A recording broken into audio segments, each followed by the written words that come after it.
goody, goody, yum, yum. Loyal kinsman, Lord Timothy the Goody of London Town. Confused again. Oh, bye-bye. Where's he going? He's away, he's on a trip. Oh, oh, oh.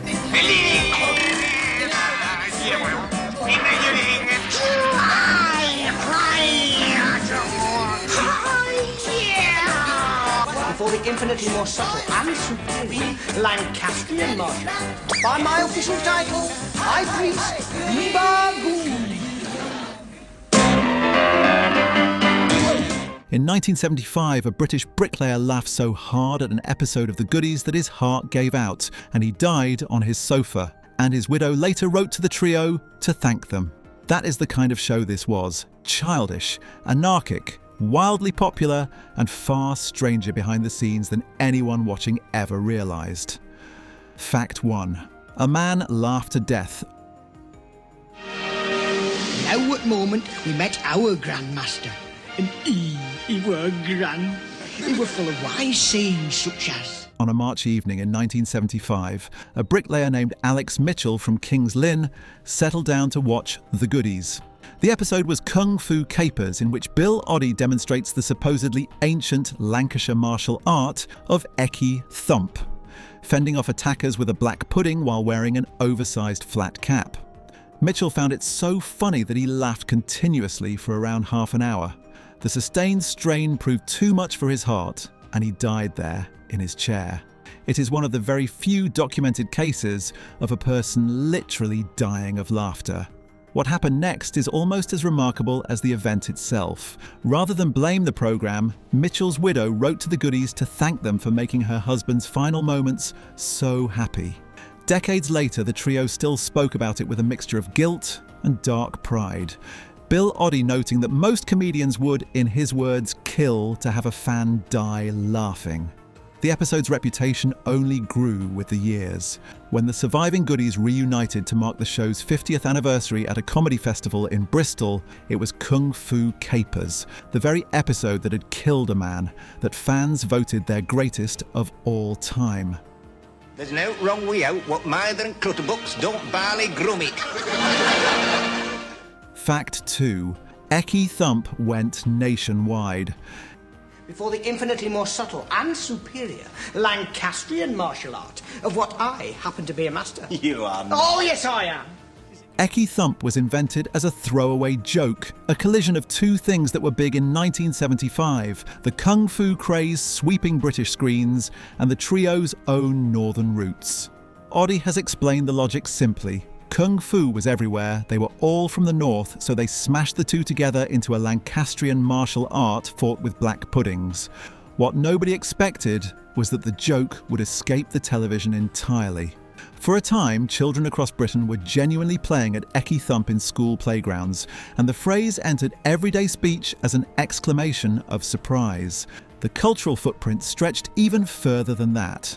Years later, the American rock band The White Stripes named an album Eky Thump, a title that traces directly back to the Goodies gag. A piece of deliberate nonsense, dreamed up to fill 25 minutes of television, lodged itself in the language and the culture for generations. A measure of how completely this supposedly disposable comedy show had soaked into ordinary British life.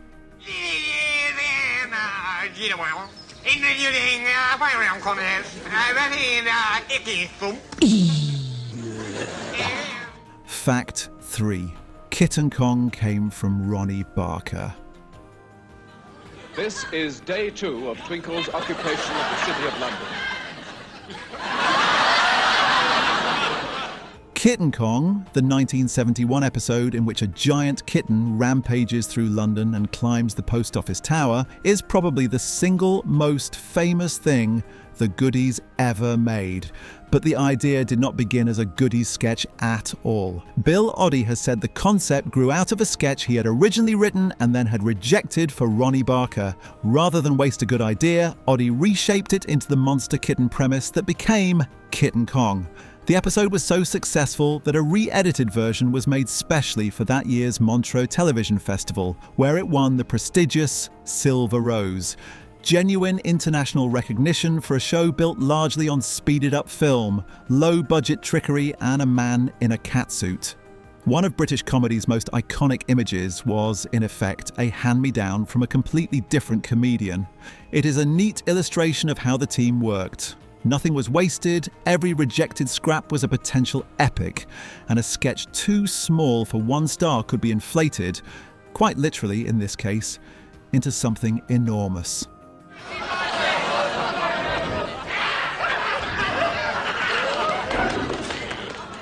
Fact 4. They never had a BBC contract. Cut it all off. Oh, bye-bye. Where's he going? He's away, he's on a trip. Oh, look at that. For a show that ran on the BBC across the entire 1970s, the Goodies operated on a startlingly informal footing. The trio never signed a formal long-term contract with the corporation. The arrangement simply rolled on, series after series, on what was effectively goodwill. That casualness eventually cost them. When the BBC's light entertainment budget for 1980 was largely swallowed up by the production of The Hitchhiker's Guide to the Galaxy, there was suddenly no room for another Goodies series. Because nothing bound the corporation to them, the show was simply not renewed.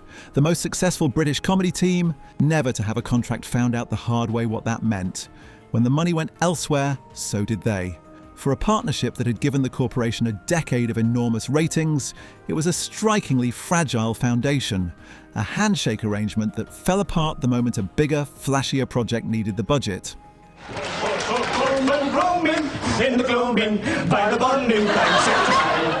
Fact 5. They defected to ITV. Oh dear, refused again. Up, get up, sir, get up, by George. We're off again. Tell you! Dropped by the BBC, the Goodies did something almost unthinkable for a show so associated with the corporation. They crossed over to the commercial enemy.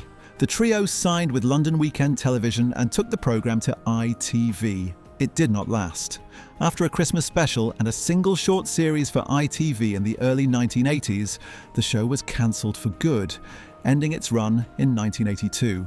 The move to ITV is one of the least remembered facts about the series, partly because of what came afterwards. The BBC, for decades, almost entirely refused to repeat the episodes it still owned. A show that had drawn enormous audiences effectively vanished from British screens for the best part of 40 years, surfacing only in the occasional late-night slot.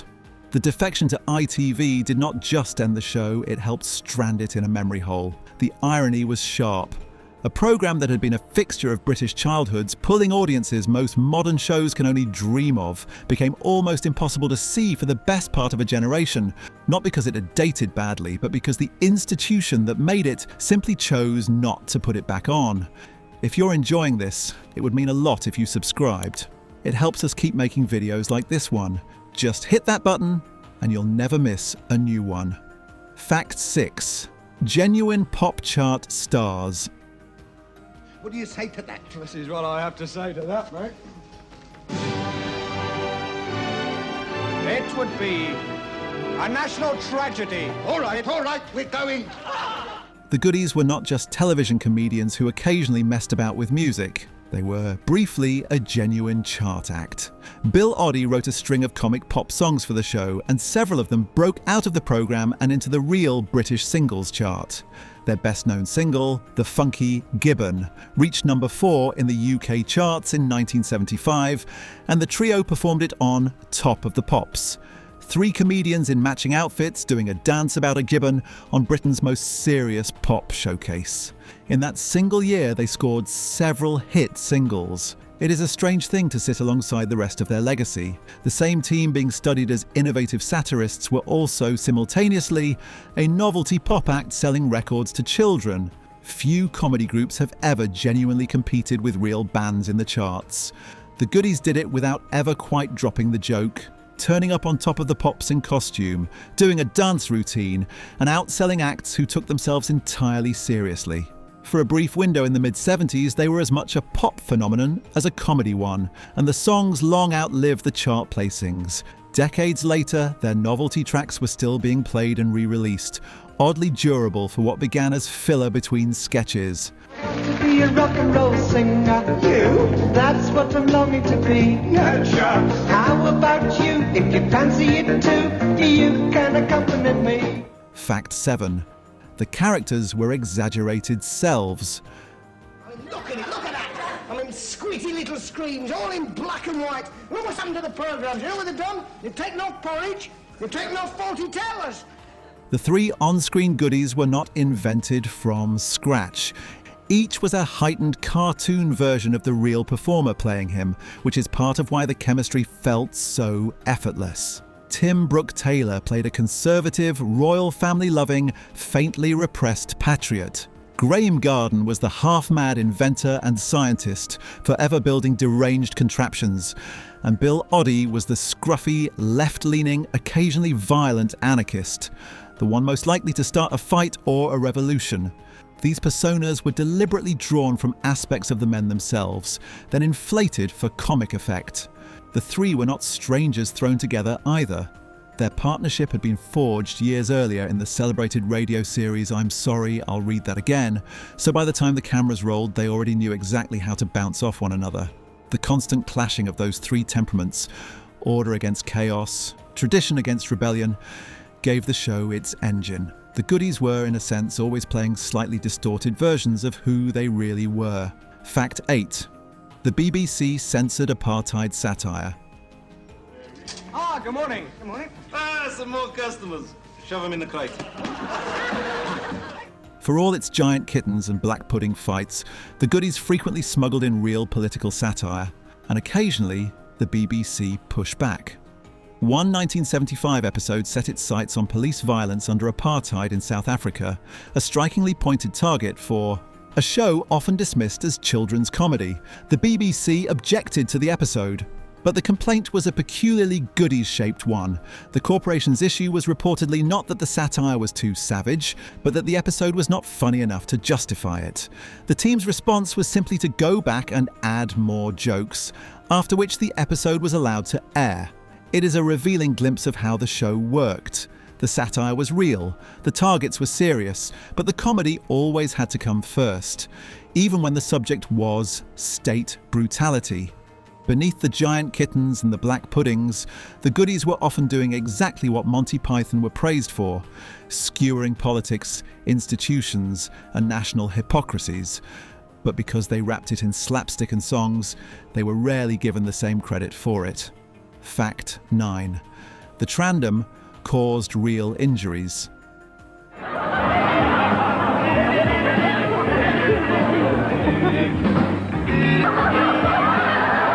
The goodies' most famous prop was the trandem, a tandem bicycle built for 3 which they mounted and invariably toppled off once an episode. It looked like effortless slapstick. It was nothing of the kind. On the first day of filming, the trio discovered they simply could not balance the thing, so they rewrote the script to make falling off look intentional, turning a genuine failure into a running gag.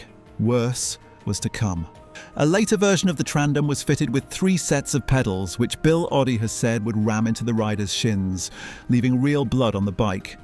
He has joked that the machine's red colour came not from paint, but from their injuries.